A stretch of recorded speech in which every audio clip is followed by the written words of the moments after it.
This is Module 9. Module 9 is taking on research reporting. Please subscribe and share. And don't forget to press the bell like button on the right side so that future presentations will be sent to you digitally. Thank you very much. Besides, I might add that this presentation is going to center on dissertations and thesis report writing. Thank you.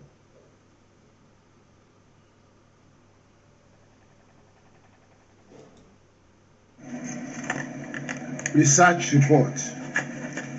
A research report is a systematic write-up on the findings of your study.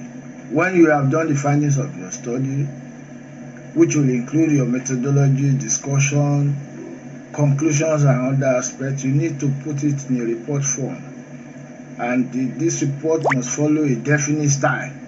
It has a definite format which you must follow in order to communicate the outcome of your research work. Now, there are many types of research papers and reports. It's not just a single type. There are so many types.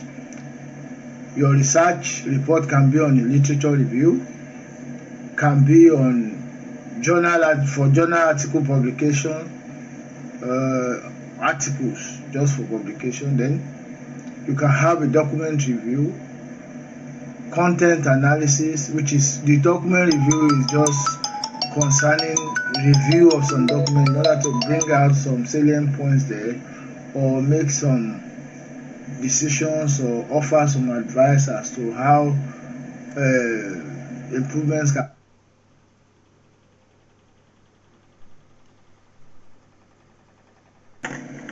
Research report. A research report is a systematic write-up on the findings of your study.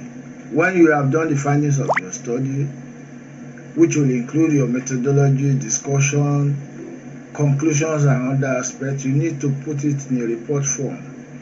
And this report must follow a definite style. It has a definite format which you must follow in order to communicate the outcome of your research work. Now, there are many types of research papers and reports. It's not just a single type. There are so many types. Your research report can be on a literature review, can be on journal article publication, articles just for publication. Then you can have a document review, content analysis, which is the document review is just concerning review of some document in order to bring out some salient points there or make some decisions or offer some advice as to how improvements can be made. There is also content analysis. There is theoretical review, conceptual models and framework. There is the dissertation and thesis report, critical review, empirical research reports, information papers which you report on, case studies, working papers, book review, bibliometric and scientometric studies, meta-analysis and a few others not mentioned. Now, what is important here is that we are going to be concerned with dissertation papers, which takes some aspects of the thesis papers itself. The thesis is wider, the dissertation is a smaller form of the thesis. Now, let me say that there is no one best format for all reports. One must employ a suitable format to create a desirable impression which is imbued with clarity. It should be written systematically, as I've said, and carefully bound according to specifications by the department or by the body that requests for the report. A report must use the formal structure that best fits the needs and wants of its readers. So not only the needs of the department, but anybody that picks it up must be able to understand with clarity what you are trying to communicate. Here, as I have said before, we are concerned with dissertation report because that is what we will be requested to write for the purpose of our graduation. And the presentation format is for undergraduates, although postgraduate can make use of it too. Some not as it's basic research report for undergraduate and maybe postgraduate students as well.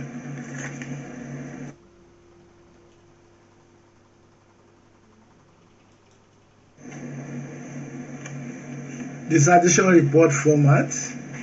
Now first let me define what is dissertation. I can use it interchangeably now with thesis for the purpose of our study.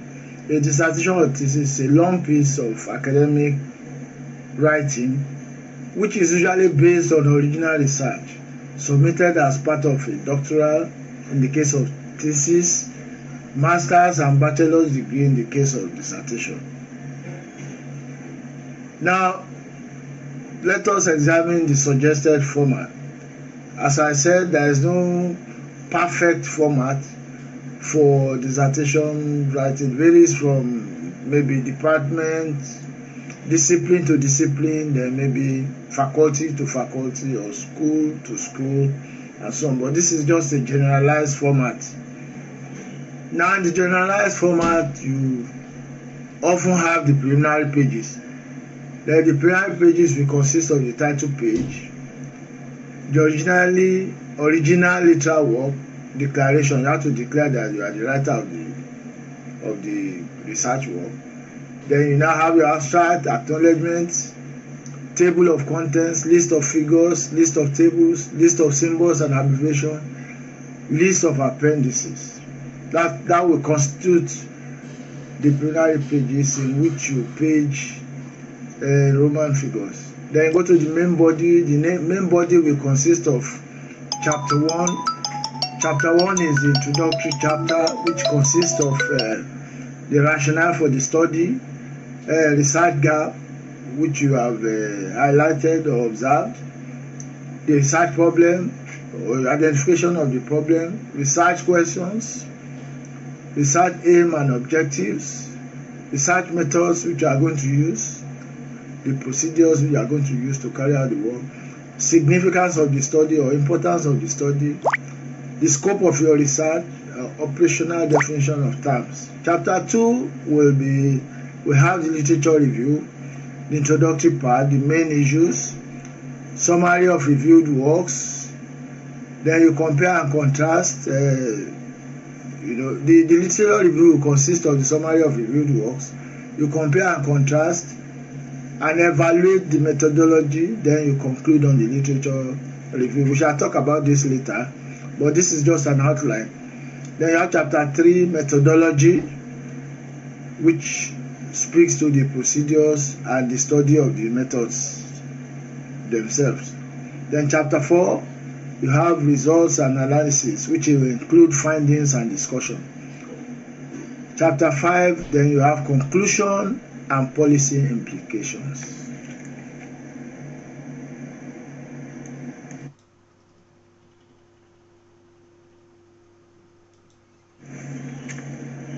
Now let's take the title page. The title page will consist of the title of the study, which is usually less than 20 words. It's advisable that you keep the number of words to a minimal level, maximum 20 words. Name of the student, submission motive for your HND or degree or MSc or whatever, the faculty you belong to, and the submission year, 2019, 2018, 20, whatever it is, that is the year. Then the next page will consist of the original literary work declaration. So you declare the originality. The student is expected to declare the originality, and this will be witnessed by the supervisor that he actually carried out the work and he did not copy. He did not just go and copy. Abstract is the summary of the entire work. from the brief introduction, from the introduction to explaining the rationale, indicating aim and main objectives, the research questions and method of research, research design, data collection methods, sampling techniques and sampling size, response rate, variables of study, methods of analysis, then results, then how you link the result to existing theory, the main findings, the major conclusions, recommendations, then contribution to knowledge and practice. You should avoid acronyms in your abstract write-up and also be mindful of the keywords. You must have keywords. These are words that can be used to find your work anytime, anywhere. So it is recommended that you have a maximum of 360 to 500 words for the abstract. Abstract really shows it's a summary of your entire work. Anybody that wants to read your research report will first look at the abstract and see whether it is interesting for him to go into the report. So you must provide a summary of the entire thing wrapped up into a paragraph. So you must be able to synthesize everything to be in a paragraph so that it can be concise and understood. It must be clear. Anyone that reads it must understand what you have written in your whole report. This the entire summary. Then you go to the dedication page. This abstract is very important. Very, very important. You must be able, one of those things that the reviewers will look at, you must be able to summarize your entire work in an abstract, which consists of all these things, these points that I have mentioned. Dedication. This page is just to express gratitude to dear ones, your mother, your grandfather, your whoever that has helped you. That's a close relation or dear ones that have helped you to help you to see the conclusion of the work, assisted you maybe financially or morally to see the end to the work. Acknowledgement. Acknowledge the contributor of people who provided assistance and help in the preparation of the study. It's closely related to dedication, but dedication usually is to your dear ones, to your parents, to your father, to your grandfather, to your other loved ones. But acknowledgement, you are trying to acknowledge the contribution of people like your lecturer, your supervisor, the departments that gave you information, and so on and so forth. So they are quite different really. Then go to the table of contents where you list the chapters, the titles and subtitles, I like to call them, together with their page numbers. So you have chapter 1, the other chapter 1 you can have 111, depending on how they follow. You know, they have list of figures, that's list of title of figures. For example, graphical representation or maps, you classify them into figures together with their page numbers, figures. You know, in chapter 1 will be fig 1, fig 1. The first figure in chapter 1 will be fig 1. The second figure in chapter 1 will be fig 1, and so on and so forth. Then you have a list of tables which is arranged in the same way. The first table in chapter 1 will be table 1. The second one will be table 1-2. The third one will be table 1-3, and so on and so forth. And then you put an appropriate title to the tables. So is it the same with the figures. Then you have list of symbols and abbreviations. All the abbreviations and symbols you have used in your work would have to be stated here. You know. Then operational terms that you have used as well in the text must be listed down accordingly and alphabetically as well. This is very important. And you have your list of appendices the titles of the appendices placed in the supplementary section. It consists of research instruments, raw data materials, photos, computer programs, and other materials that have provided additional information.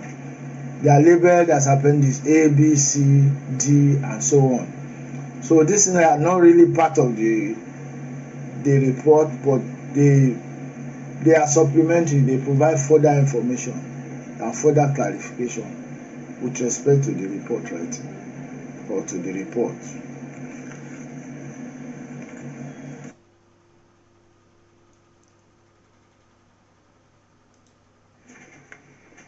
Generally, we start from introduction. Introduction really means why the research is essential to be done. What is the rationale of the study? Why is it necessary to carry out the research? So in consideration of the research problem area, that's the first. You just start by considering the research problem area in a wider context that can turn that to be background study or provide background information by trying to identify the problem area in a wider context, and you create a research space because you need it. You have to create a space within which you can operate. So you justify the need for the study in the context of what is already known.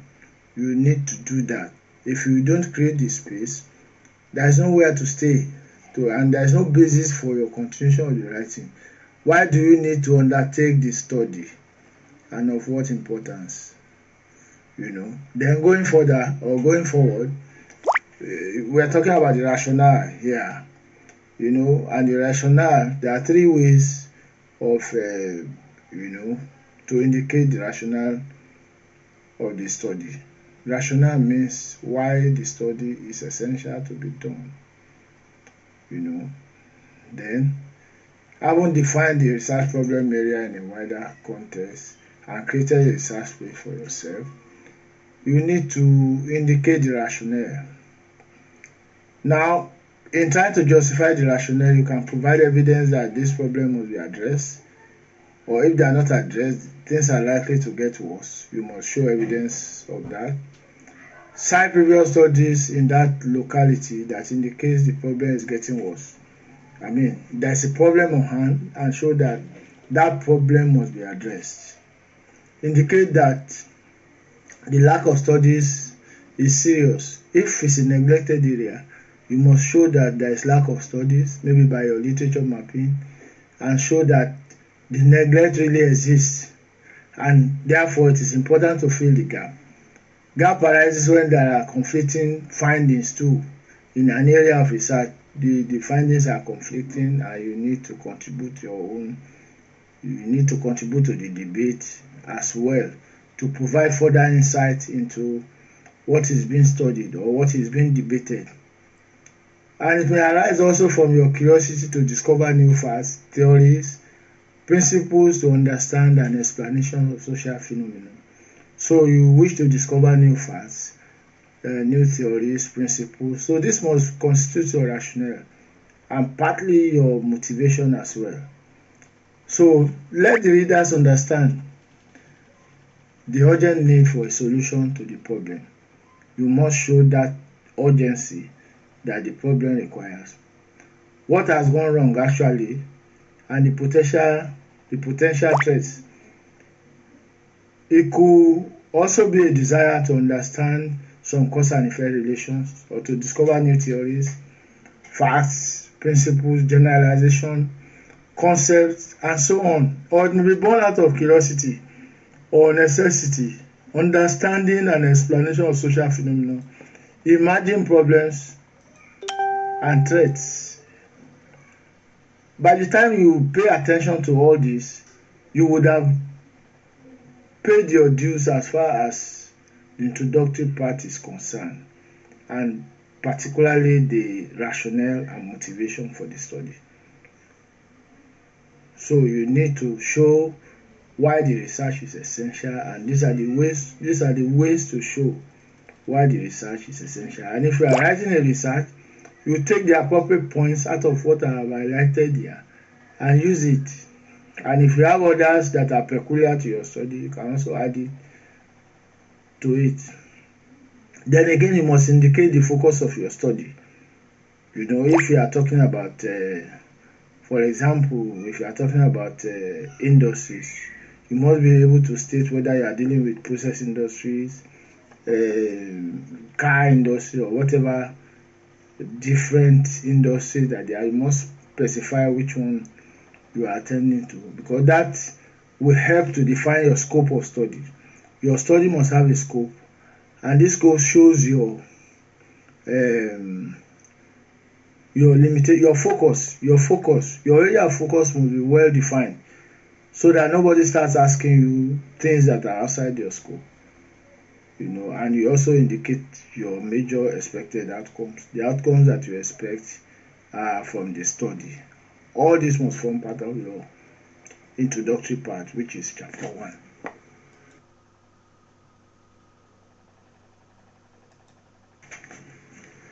Yes, research problem. Now, in dealing with research problem, you have to look at what problems remain to be subjected to research and what problems are now emerging.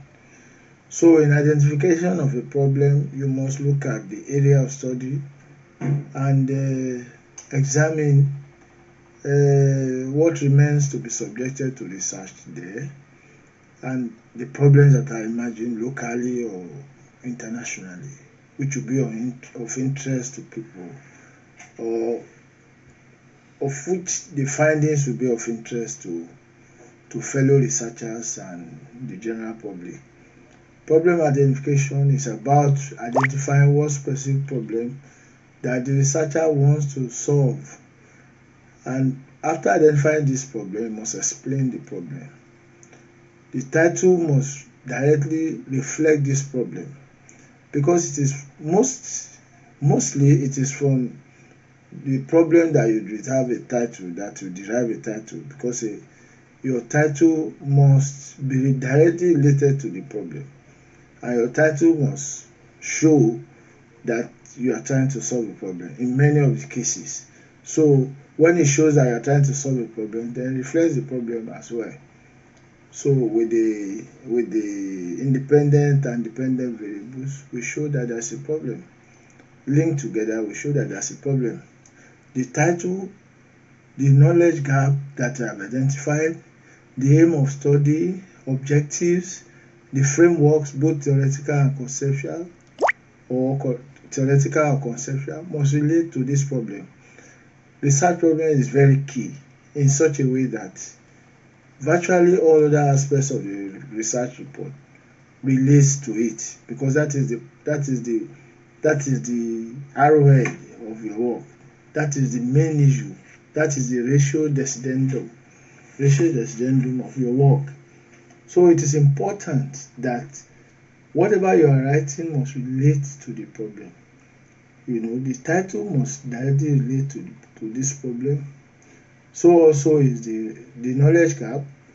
The aim of the study must be addressing the problem. The objectives must be geared towards providing the strategies for achieving the aim.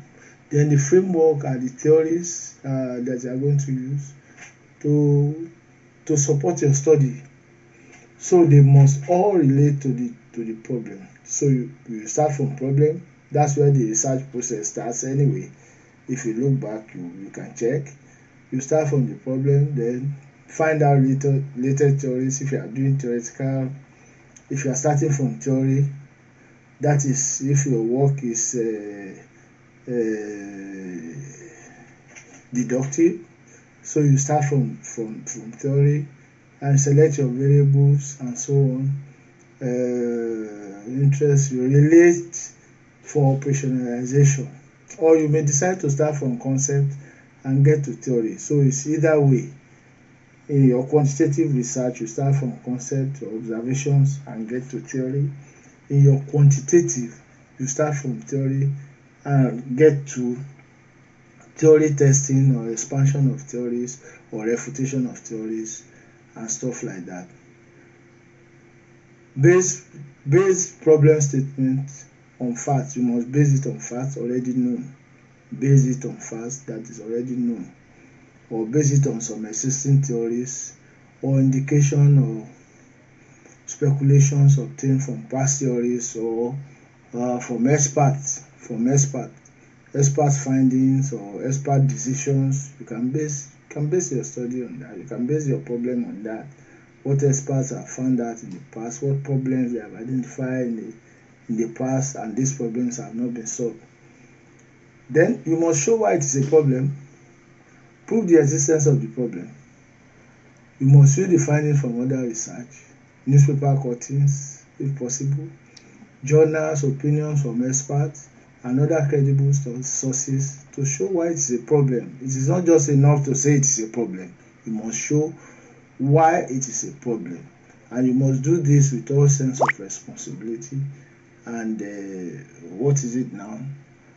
logicality that is available to research.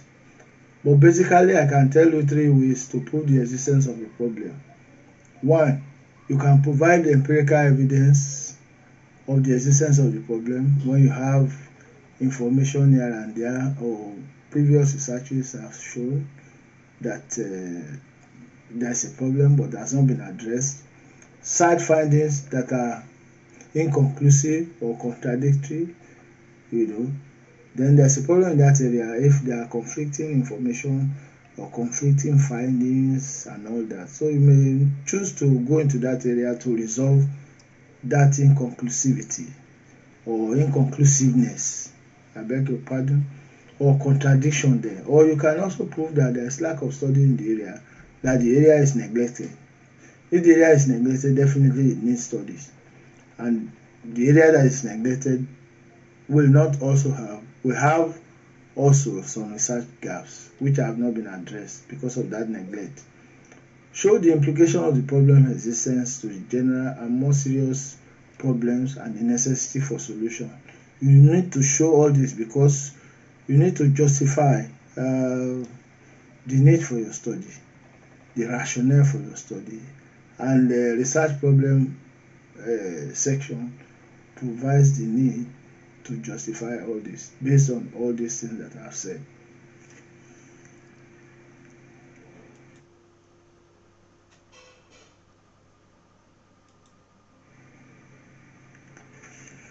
Now let's examine the issue of research gap. It is necessary to have a gap in your study which you are trying to fill. Otherwise, if you don't have a gap, you may merely be repeating what others have done, what they have addressed, and your work may have little or no value attached to it. So you must be addressing a problem or trying to solve a problem which is for the benefit of your department and the society at large. The research gap is often articulated into a problem statement. If there is a gap, you can articulate it into a problem statement because you have proven that there is a problem and that problem has not been addressed. Then obviously there is a gap.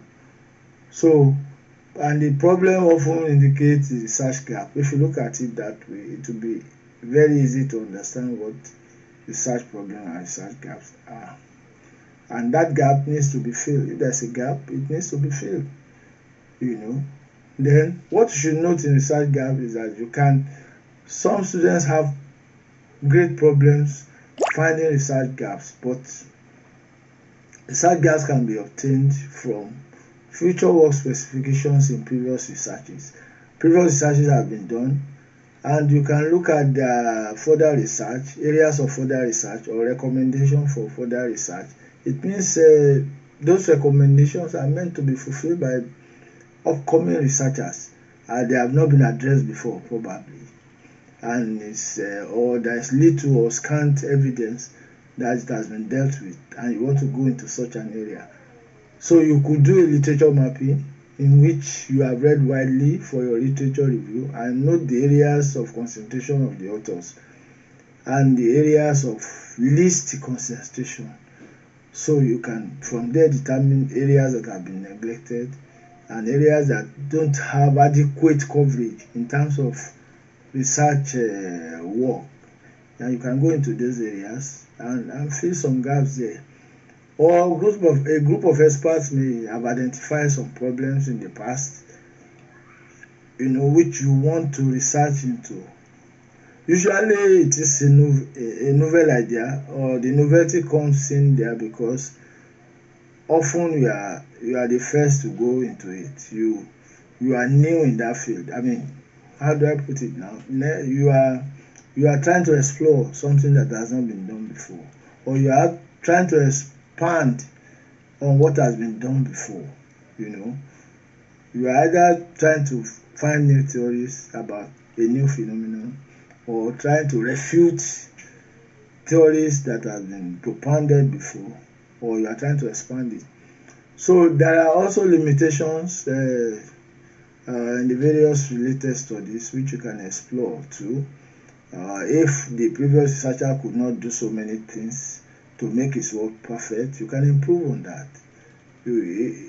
I can't readily find an example now, but as we go along, we'll find example to address this. In the limitations of study, I think we'll get many examples there. Then conflict in research fund, the areas of conflict, these areas too, you can find research gaps there. Those areas that are addressed haphazardly, those areas that are conflicting, and you need to throw more light into the areas for deeper understanding of readers. Areas where there are unsolved local and international challenges. The problem are there and they have not been solved, and they are creating headaches for the people. Areas of visible neglect, we have talked about that before. Note one thing, your problem must match your research questions. So all your research questions, and which arise from objectives anyway, must address your research problem. So research problem is just at the tip, it's at the top there, and it has become a reference point. As you walk along, as you continue to write your report, you must relate research problem, or you have not addressed the research problem, then you have not done anything. So that is why as you go along, the aim of the title, the aim and objectives, research questions, methodology, and all the other aspects of the report must align with the research problem. This must be taken note of.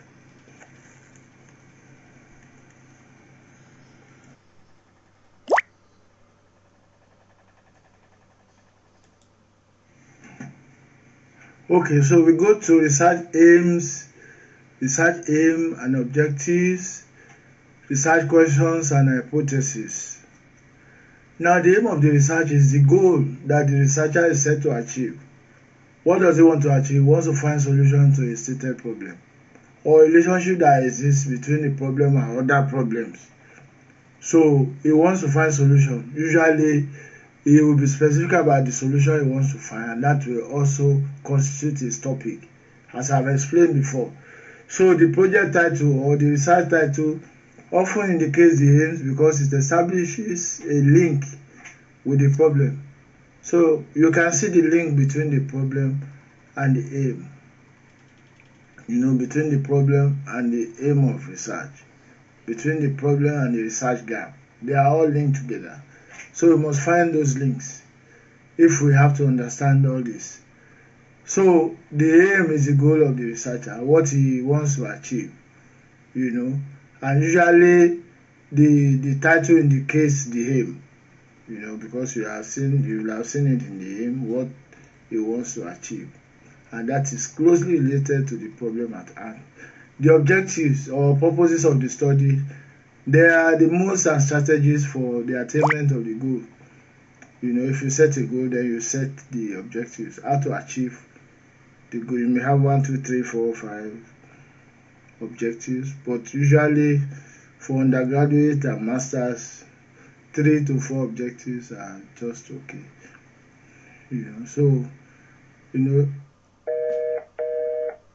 But usually for undergraduate and masters,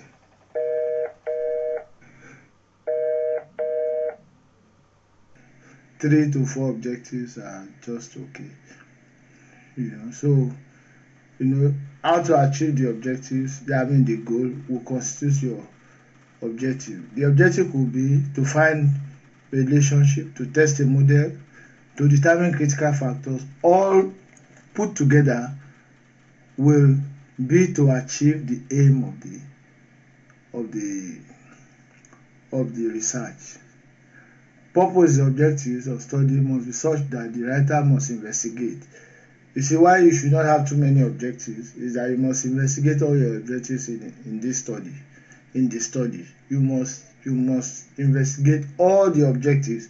So if you have 5 objectives, you must investigate all of them and reach your outcomes. Get outcomes, research outcomes, credible outcomes, valid outcomes from all the objectives. The objective could be to find relationship. I said that before. So it is very important that you make sure that your objectives of study, research questions, hypothesis should be subscripted to form the core of your questionnaire. Because if all these are interlinked like that, then your questionnaire also must be linked to all those critical variables mentioned, and the objectives must also match the results of.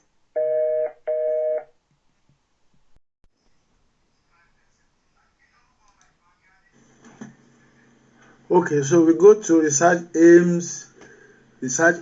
and objectives, research questions and hypotheses.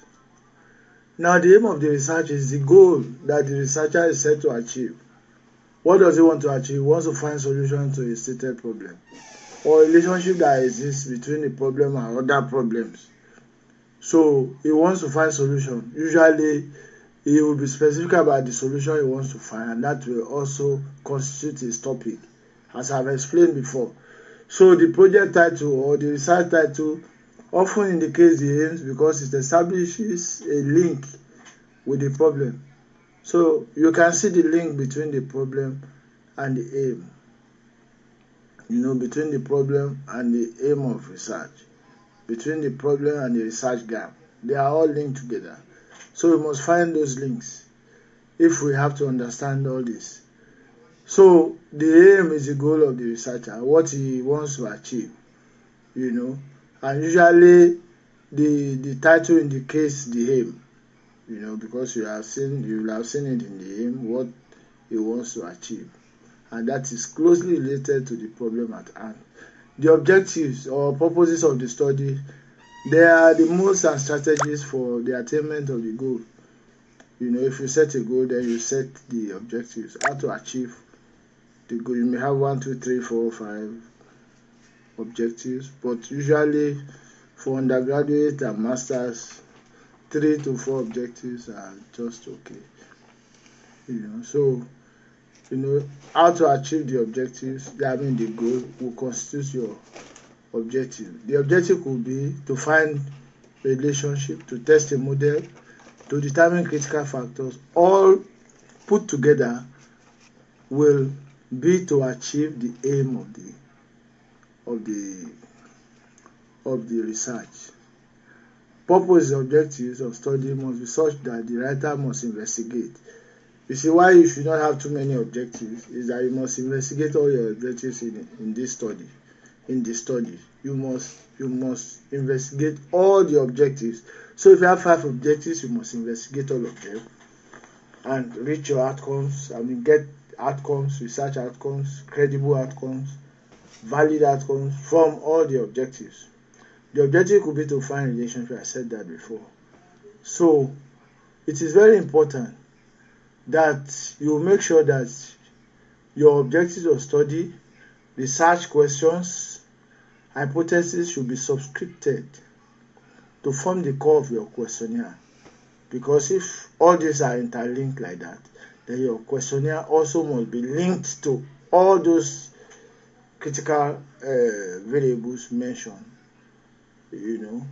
and the objectives must also match the results of any discussion, because you cannot be discussing outside the objectives, or you cannot obtain results. You are not supposed to obtain results that are outside the objectives.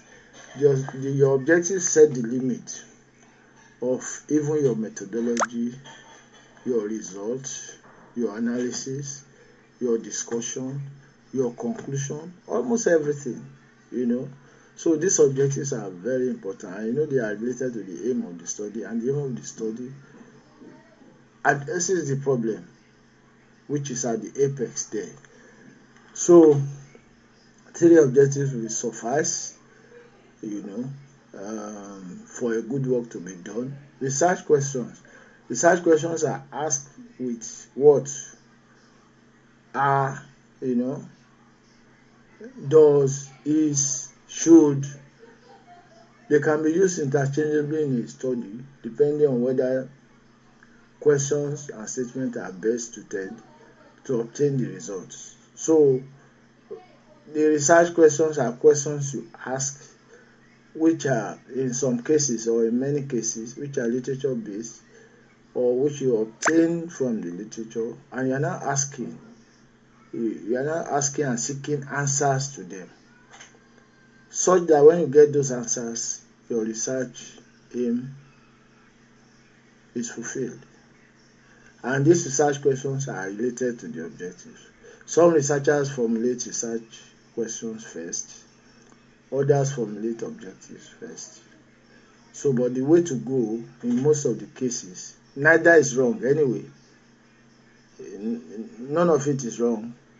But the best way is to go through research questions, because when you see a phenomenon, you first ask questions. Then you can formulate your objectives from the questions and raise a hypothesis from there if you are coming from theory, or research questions if you are coming from concept. So research questions are asked with what, as I said, and can be used interchangeably in a study depending on whether questions and statements are the best suited to obtain the results. However, they can be used together, where research questions will suit some inquiries and hypotheses will suit others within a study, or where the quantitative study is triangulated by a qualitative study, in a mixed mode study. Otherwise, they perform the same functions. Hypothesis take the form of testable statement. There has been some misunderstanding about research questions and hypothesis, but I think it's very clear. For qualitative studies, you tend to go by way of research questions, and for quantitative, straightforward hypothesis. But there are some studies where you have to combine both, depending on how best you think you can obtain answers to your questions. Either go by way of research questions or by hypothesis. It depends on how best you think you can get answers and do justice to this to the research work. So you have to determine that they can go together, and they may not necessarily go together. They can go individually, at times, depending on which is better. Is it the question or the hypothesis? Because they basically address the same issue of trying to find answers to the problem. One is coming by way of questioning. The other one is making statements which are testable about an unknown population parameter. So it really depends on how best the information you want to collect you think can come from use of research question or hypothesis. I think we'll deal with hypothesis later on. But research questions are just questions you ask, for which you raise answers that will meet your aim, that will provide answers you get will give you a clue to the outcome of your research when you analyze it and all that, and you're able to come up with a valid research outcome. Hypothesis does the same thing, but comes by way of statement which you have to test by using the alpha and other variables to test whether it is acceptable or not acceptable. Then If you are going by way of a hypothesis, you state all the null hypothesis. If it's research questions, you also state the research question. Based on the problem, as I said before. Don't ever lose sight of the research problem at any point, at any moment in time in your study, because that's your focal point, that's your reference point, that's your benchmark. So research question, hypothesis, whether you use both in a study or you use each of the two in a study, depends on which one will provide the best answers for you. And in most cases, if your study is qualitative, you ask questions and you get answers from interview and other qualitative and using other qualitative instruments. Then if it's quantitative, which you are coming from theory, which is deductive, then you can use the statistical tools and all that, to confirm your statement.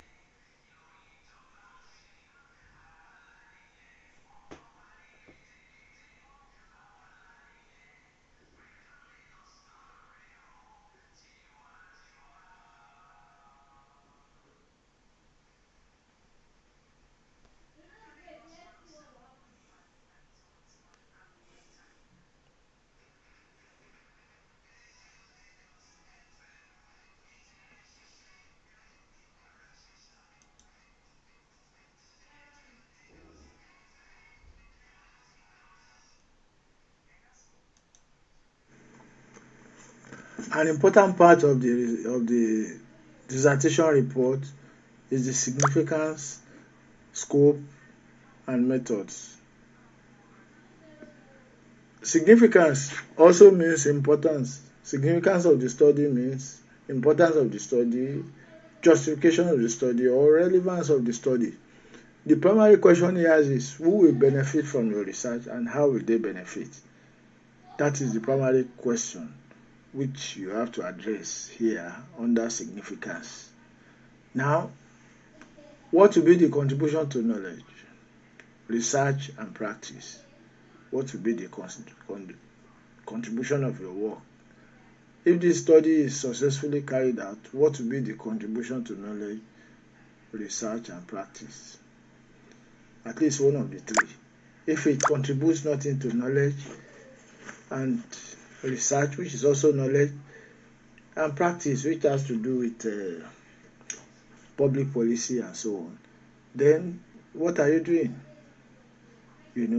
So you have to explain this, why you have asked each of the research questions. That's the second point. The research questions you are asking, you are not asking them from the moon. You probably got them from your literature review because you have read widely and you now know the questions to ask. And you can explain why you are asking those questions. This gives value to your work as well. You don't just ask questions anyhow. It must be well thought out questions, and questions that are logical, based on critical thinking, and supported to some extent by literature. Now, you must be able to do that. That suffices for significance. For scope, which means the limitation of the study. The researcher, you must limit the scope as a researcher so that you can properly focus on just one or two aspects of a wide problem area. For example, you are talking about residential property, you must limit the scope to whether it's low income, medium income, high income, or low density, medium density, high density, or what else? You can limit in many ways. Talking about commercial property, is it office or is it shops? So if you're talking about even shops, is it retail or wholesale? So you try to limit your study so that you can address the issue relating to that limitation, and you can point out what aspect of study will be covered and what aspect will not be covered, so that it is known from the get-go that this is an area you are not covering for whatever reasons, and this is the area you are covering. So that limits your scope and saves you time. The methods, you just outline the materials and methods to be used. Still under introduction, including sources of primary and secondary data collection. Then the final part of the introduction, I think, should be the operational definition of terms. So you define the variables you are going to use by how it is going to be measured in your study. For example, that is called construct. For example, it's not a dictionary definition as most people think. You state the variable as you want it to be understood in your study. As you want it to be understood. Let me give an extreme example. If, for example, you take man as one of your variables in a study, and under your interpretation you can interpret man as even as a woman. It's an extreme example, I said, but you can define man in whatever way that suits your studies, but make logical sense anyway. So the example of defining a man as a woman may not perfectly fit into it. It must be a reasonable and something that is tangential to your study and that help your study to be understood by readers. So you can decide on how you want to interpret what variable. That's operational definition. It's not a dictionary definition. So, for example, if you want to define rent in your study and you are studying tenement building, for example, then you can define your rent as rent paid by tenants in a tenement building. That's not in the whole definition of rent. Rent is what is paid for the use and occupation of a property. That is generic, but you are sort of specifying how you want it to be understood in your study. I'm taking pains to explain this because I know that many people don't understand what operational definition, the definition that you operate in your study. So if rent is seen there, it is understood to mean what rent a tenant pays in a tenement building.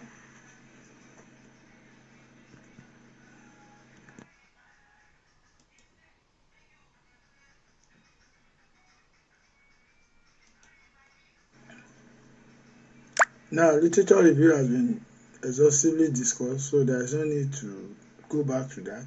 Methodology means methodology is the next one, which is chapter 3 anyway. How the research was conducted, that's methodology for you. The methodology is the study of the methods. That's what methodology means, study of the method, of the research method. So, and what are research methods? They are the tools, techniques, and processes by which researchers obtain data. So, methodology is about the principle or the study of the methods. So, you have two things to do here. One, you have to state the procedure, which is the methods. You have to discuss the methods and talk about the study of the methods itself. So you have to talk about the study of the methods itself. Apart from discussing the methods you are going to use, then you must study the methods. Make sure they are the appropriate methods. Get the advantages and disadvantages, and why you are choosing a particular method over the other. It's very important that you get all these things done. That's why it's not chapter 3 is not methods. It's methodology, because methodology is a combination of methods and the study of the methods. So methods as tools where you obtain data. The methodology is about principles that guide the research practices. Therefore explains why we are using certain methods and tools. But by and large, each method must address each objective. So you may have many methods in a methodology which you are going to use for a particular study, but make sure that each of the methods addresses each of the objectives. It may happen that a method may address 2 objectives. No problem about that, but make sure that the method, it's well stated and clearly stated too, the method that addresses the objective. Which objective? Methodology must address the problem. I've said that before, via the objectives, and once we get the link between all these things, the aim, the title, the research questions, the objectives, if there is a hypothesis, there are hypotheses, and the method also, they must all link, they must all interact. Then, as I said, also you discuss the methodology. You have to tell us why you are using what you are using. Has it been used before? Where was it used? And so on and so forth, to justify your methodology. But what does methodology encompass? Well, sample design procedures must be stated, the unit of study, what and who is being studied. The sample size also is important. Number of population elements that are selected for a study, which is usually in samples rather than census survey. You take a sample from the whole population and you assume that the sample is representative of the whole population. I think we have discussed that in the past. The rationale for choosing the sample size, either you are going by way of formula or you are using the power analysis, or you are just simply multiplying the number of variables by 10. You must state how you got your sample. You must state it. The reader must know how you got your sample size. It must be known. But the best way is to go by way of power analysis. But that may be too advanced for undergraduate. But you can use number of study variables multiplied by 10. Then that gives you a fair idea of what your sample size should be. Although there are formulae that are available for determining sample sizes. Data collected, data instrument, collection instrument, maybe through observations. We have discussed this before: interview, experiments, survey, questionnaire. So you must state that under your methodology, that must be stated. Then the psychometric exhaustively discussed, so there is no need to go back to that. Methodology means methodology is the next one, which is chapter 3 anyway.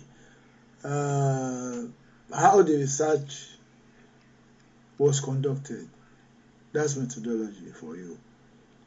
The methodology is the study of the methods. That's what methodology means, study of the method, of the research method. So, and what are research methods? They are the tools, techniques, and processes by which researchers obtain data. So methodology is about the principle or the study of the methods. So you have 2 things to do here. One, you have to state the procedure, which is the methods. You have to discuss the methods and talk about the study of the methods itself. So you have to talk about the study of the methods itself. Apart from discussing the methods you are going to use, then you must study the methods. Make sure they are the appropriate methods. Get the advantages and disadvantages, and why you have chosen a particular method over the other. It's very important that you get all these things done. That's why it's not chapter 3 is not methods. It's methodology, because methodology is a combination of methods and the study of the methods. So methods as tools where you obtain data. The methodology is about principles that guide the research practices. Therefore explains why we are using certain methods and tools. But by and large, each method must address each objective. So you may have many methods in the methodology which you are going to use for a particular study, but make sure that each of the methods addresses each of the objectives. It may happen that a method may address 2 objectives. No problem about that, but make sure that the method, it's well stated and clearly stated too, the method that addresses the objective. Which objective?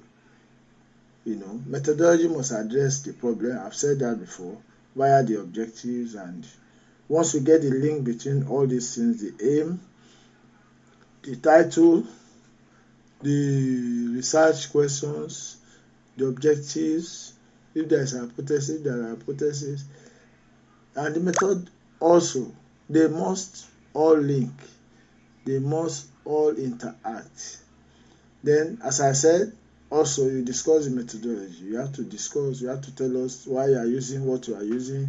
Has it been used before? Where was it used? And so on and so forth, to justify your methodology. But what does methodology encompass? Well, sample design procedures must be stated, the unit of study, what and who is being studied, the sample size also is important, number of population elements that are selected for a study, which is usually in samples rather than census survey. You take a sample from the whole population and you assume that the sample is representative of the whole population. I think we have discussed that in the past. The rationale for choosing the size, the sample size, either you are going by way of formula or you are using the power analysis, or you are just simply multiplying the number of variables by 10. You must state how you got your sample. You must state it. The reader must know how you got your sample size. It must be known. But the best way is to go by way of power analysis. But that may be too advanced for undergraduate. But you can use number of study variables multiplied by 10. Then that gives you a fair idea of what your sample size should be. Although there are formulae that are available for determining sample sizes. Data collected, data instrument, collection instrument, maybe through observations. We have discussed this before: interview, experiments, survey, questionnaire. So you must state that under your methodology, that must be stated.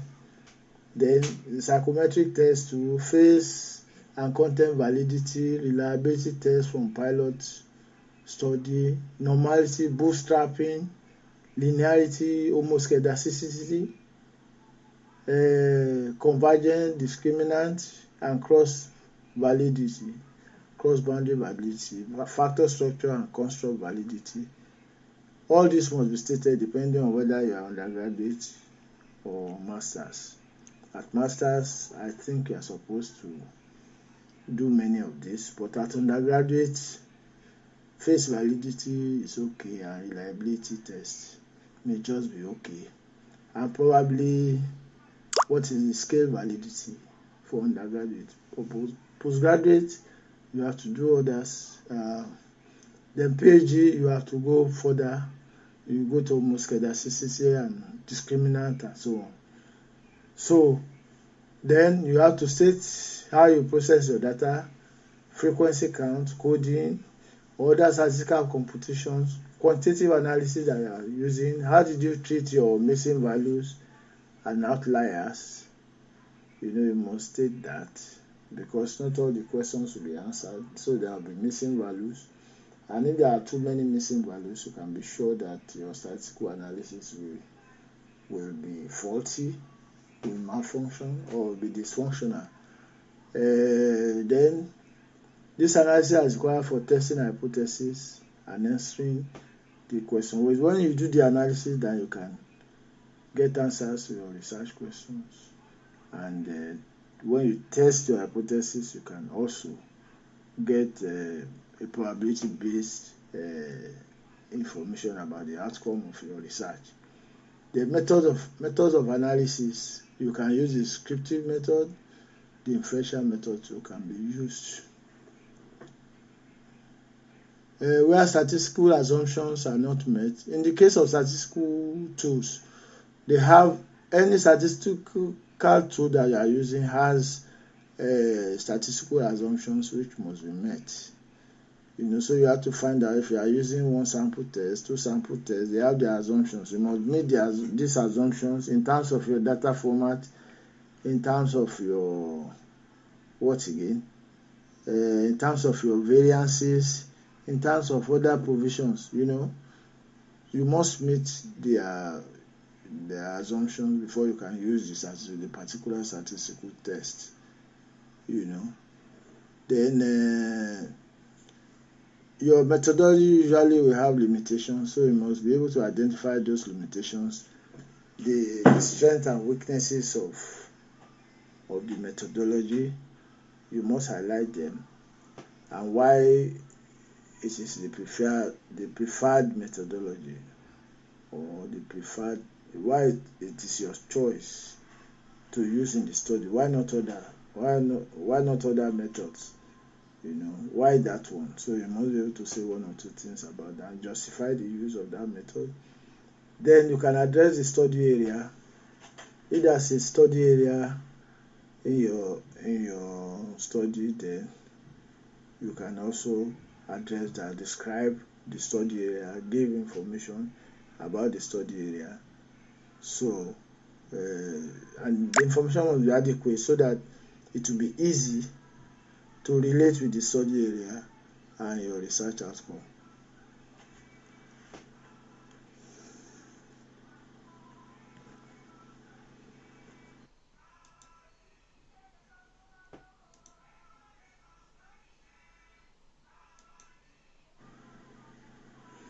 Data analysis and results.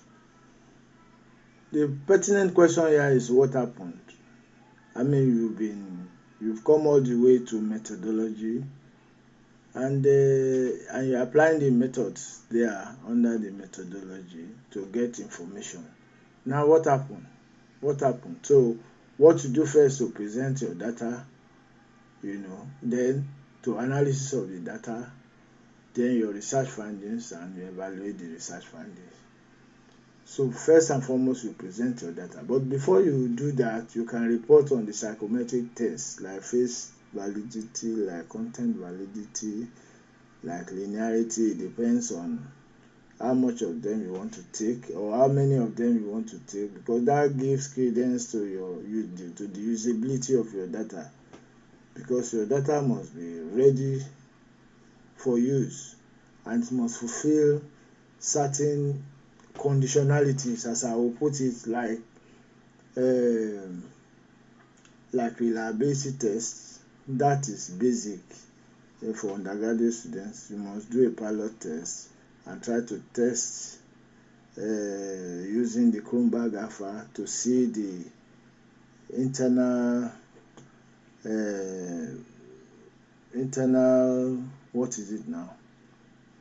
of the responses, how they are internally I've forgotten, but internal of the responses,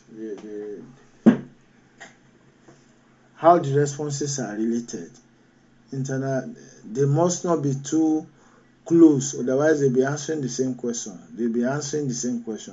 So the correlation must be such that it is more than 0.7 but less than 0.9 in most cases. If it's above 0.9, the Kronberg alpha, then they are too close and they are answering the same question. So it's better to retain one, remove the other one, use one and don't use the other, or merge both together to be one instead of them being two asking the same question. So the internal, I can't remember this particular word that is after internal of the responses. So it is important. Then you show respondent characteristics and classifications, frequency distribution, given the tables. You are presenting the data and at the same time you are showing the response. Then presentation of descriptive data, that's result from questionnaire responses that will provide answers to research questions or the hypothesis. Then take research questions and hypothesis one after the other. As I have told you before, they must be addressed according to the objective. Even for discussion purposes, each objective will be discussed depending on the methodology you have used and the outcome from those analysis, data analysis. Then you can discuss you can discuss the findings from there based on the objective, based on each objective. Analysis of data is made with reference to the purpose of the study, the research problem at hand, and the hypothesis or research question. So results testing, you can use applicable statistical tests to accept or reject the hypothesis. Presentation of findings from survey responses. From the responses to each of the questions in the questionnaire or other instruments, what are the indicated findings for each of the analysis and results presented? So you must present them separately according to their objectives too. So it must be clear, crystal clear, what you are finding out about each objective. Must be clear what you are finding out. Don't lump anything. Nothing should be lumped together. You must be crystal clear about what your result is. So this particular slide addresses the data which you present your data, you analyze the data based on descriptive and inferential statistics you use to analyze, and you can come out with your outcome with probabilistic outcomes which you can further process again. But you have to, don't forget that the psychometric test is important because that is the basis for using the data. So, and respondent characteristics show the kind of respondents that you have interviewed, that they are the right kind of respondents to interview. Then you show frequency distribution, which you further analyze. You can rank that later on and find out what the rank of each answers will be, and you, on the basis of that, present your descriptive data from the questionnaire responses, and so on and so forth. It is not a difficult thing. It's just a question of knowing exactly what to do, and this provides a sort of guide as to how to go about it.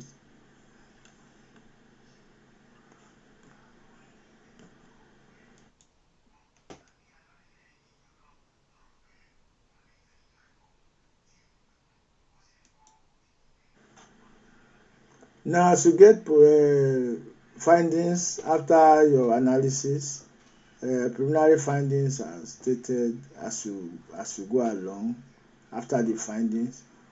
Then you provide a summary of all these important findings from the previous indicated findings from each of the field responses to each question in relation to your objectives or even to the research problem. So as you go along, as you write your indicated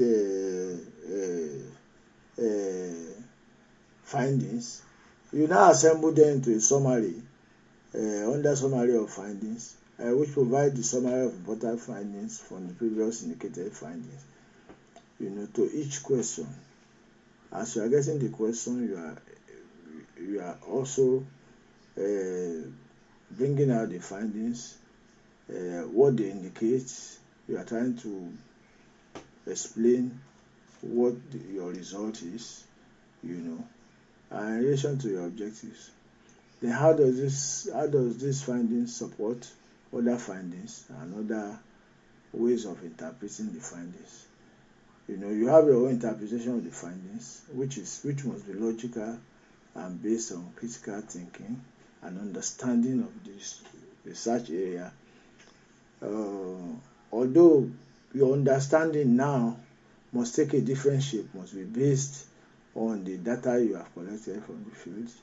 You are not expected to veer away too much from that and getting abstractive. So you sort of think of other ways of interpreting the findings, because when you get a result you can interpret it in so many ways. So you can think and just articulate on another way. That shows more understanding about the research area and that you have a grasp of what you are doing. Then you go to discussion. Discussion really means, so what? Okay, if we have done all this, we have come this far. So what? What the result? What does the result and finding? What do they mean? What do they mean? All these results that you are telling us now, what is the meaning of those results? That is the question to ask here. What is the meaning? What does it mean? What does it mean? It means interpretation and deeper evaluation of the finding. It means that you must interpret your findings. You must interpret, because discussion is about interpretation of findings. So what? What does the result mean? So you have to tell us what it means. You have done the analysis, you have collected results. So what does your result mean? So it means interpretation. You must interpret this result and provide deeper evaluation of the findings. Yes. What does it mean?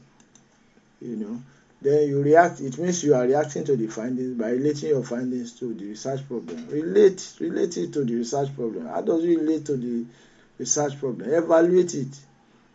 Then link the findings to established theories in the literature, or generate your own theory. If there is any new relationship you have found out, explain this relationship, especially if they are causal.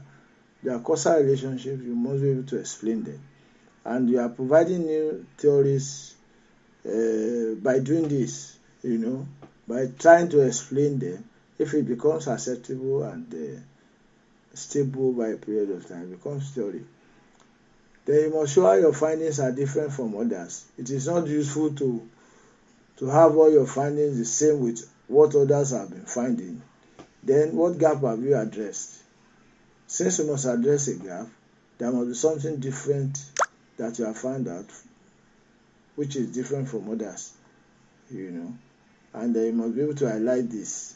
Each person carrying out the research, each researcher will have to sit down and think, because there's a lot of flexibility that you must put to practice when you are writing the discussion section. Then compare your results with your expectations. What were you expecting? Did the result come out as expected? If it didn't come out, why? Why didn't it come out like that? Are there some intervening variables which you have experienced during your studies that have changed the course of the findings? So explain your unique contribution. Now, having explained that, you can now talk about your unique contribution. What have you really contributed now? It may just be one thing which is unique from all that, because other contributions will be stated under the significance as you go by, or under contribution to research and other things. You may state that. So note the findings. Your findings must be in relation to each objective research question and must be discussed one after the other. So even in your discussion, you are discussing the findings in relation to each objective or research questions in your discussion too. So you can see how important these things are. You can never ignore them, because they keep recurring.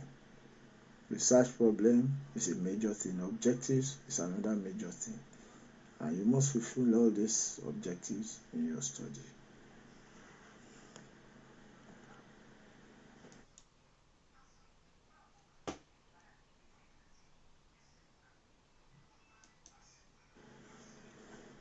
Conclusion and policy implications. The primary question here is, what have we learned? What have we learned from all these things you are writing? What can we learn from them? What have we learned?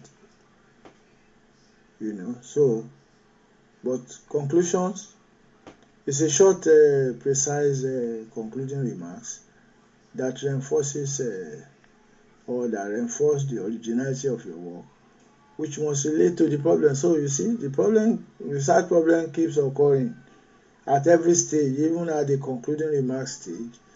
You still must discuss how your findings relate to the problem, and you must show originality here.